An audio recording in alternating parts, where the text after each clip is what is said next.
about guns.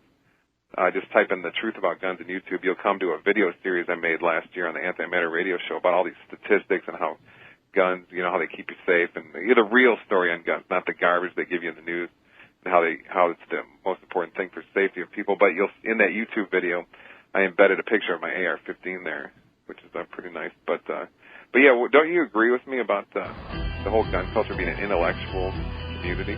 Oh yeah, absolutely, I do. We're going to take a short break, and we'll talk more guns when we get back.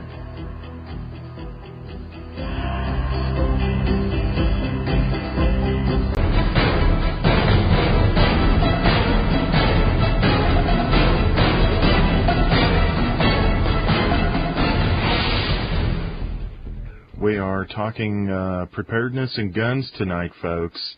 And by the way, before I go to the caller,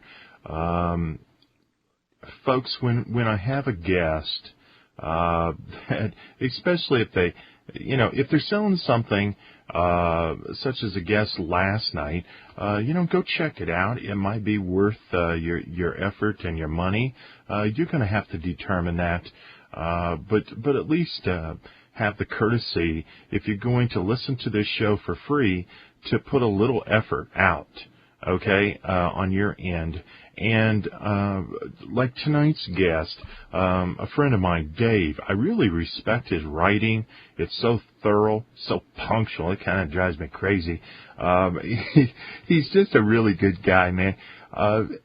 Show a little class, would you? And go to his blog and join it. Because only one of you have done that since he was on. And I expect better out of you. If you cannot do anything for yourself or for other people, I'll just shut this freaking radio show down. And I've done it before, and by God, I'll do it again, because this is not going to be a welfare thing for you people. I need you guys to participate. If you're just going to sit back on your lazy ass and do nothing, then I don't have any use for you, and I don't want to be affiliated with you.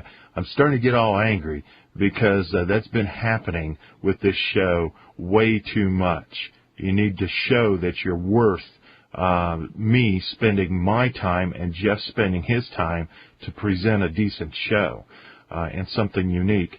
In the meantime, while you're wiping your tears off your cheeks, let me go to Ed. Ed from Pennsylvania. I know this patriot. Ed, how are you doing? Hey, Big John. Hey, man. Hey, I'm going to have to shoot you with a tranquilizer dart, man. Chill out. Hey, I got 3 movies in the mail yesterday, and I got yelled at. You know why? Because why? I snuck them in here. I shut the door, and I put the one with Yul Brynner in, and it was the Mayans and everything. Black Eagle. And I said, yes. Black and Eagle. I watched it, and my wife caught me. She come in here. She said, I thought you were working. I'm back here working myself to the bone, and you're in here watching a movie.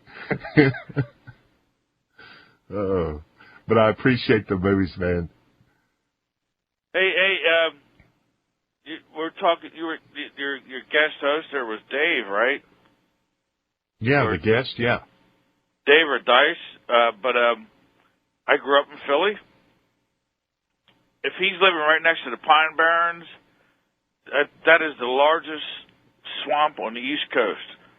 I canoed there for a week and hiked in there for a week with backpacks, and he's got a great spot. Where he's at. Oh, wow. And I grew up in Philly, and I know, and my life 20 years ago, I escaped from Philadelphia, and I moved out here. And I'll tell you, New Jersey has more people per square foot than any state in the Union, but the Pine Barrens are a gigantic swamp, and it's flat. There's no way to know where you are there. And am I still on, Big John? It'd be a good place to evacuate if things got pretty hairy, huh? Well, yeah, the mob that's where the mob dumps their bodies and stuff. You walk 20 yards in and you're lost. Oh, wow. And there's flowers in the pine barrens that have never been identified by science and botany and stuff. So he's in a good spot. The Akitas are big, giant. They're great dogs. Huh. But a 5-pound poodle, they could wake you up and, you got your gun in your hand. Yeah, there you go. They eat a lot less food, too. Yeah, they do. And they're pretty tasty, too, man. Hey, I know you're a big gun advocate. You went and sprayed your what was that, AK-47 you had that you sprayed lime green because it got rusty? Yeah. Yes, sir. And a Sega 308, which is made by the same company that makes in Russia that makes AK-47s, and you have a 30-round or 28-round clip of 308. 308 is twice the power of an AK or a AR-15 M16. That's the route to go. But a 22, like the guys are talking, snipers and poachers, 22 is the best, man. That's what you drop deer with and drop humans with, I guess. Yeah. You gotta be a crack shot, but they're great. Hey, man, thanks for calling, and I do appreciate the movies. And whenever I get yelled at, I'll just say it's your fault. Coast Guard motto is Semper Paratus. Coast Guard, always prepared. Huh. There you go. All right. Hey, cool. Thanks. Hey, Jeff. So we got about 45 seconds left in this segment. You got anything to add? Yeah, I cut out as I was instant messaging. I cut out a little bit, but one thing I wanted to say is that wherever you are, if you're in the middle, unless you're in a skyscraper or something, but if you're in the middle of a neighborhood in a big city or something, there's always ways to have major preparedness that you can have a little garden and all kinds of things you can do. There's really, the only detriment to being there is you got the mob running around when things get crazy. But other than that, I wouldn't be deterred if you're stuck in the middle of Philadelphia or something, just like David didn't sound like he was too deterred. There's always some little river you can run to as well.